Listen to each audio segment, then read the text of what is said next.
One of the things you have to take into consideration when you're writing is your audience.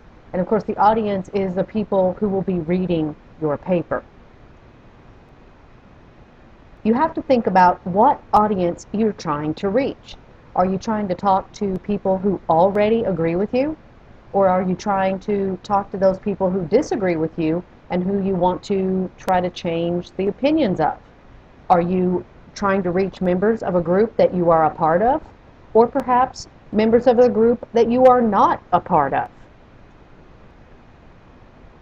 Then you have to think, how are the members of your audience different from you, and how are they different from one another? Some of the things to take into consideration when you're asking yourself these questions are, what is their education? How old are they?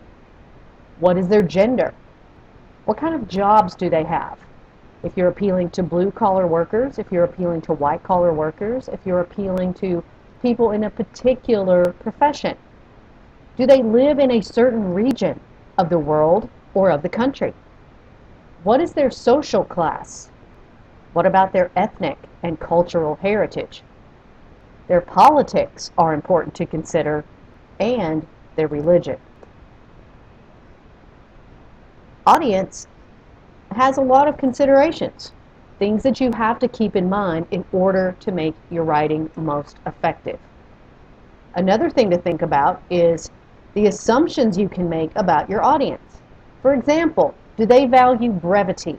If you write with brevity, that means it's short and to the point. Do they value originality? Do they want writing to conform to a certain style? Are they looking for honesty? Are they looking for wit? Is it okay to be funny? Or do they need your paper to be serious?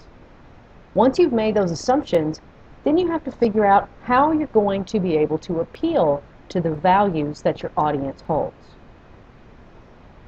You also need to think about what sorts of information and evidence will your audience find the most compelling. Would they be more likely to respect quotations from experts? Or would they like for you to rely on personal experiences? Would they be more swayed by statistics such as diagrams or charts?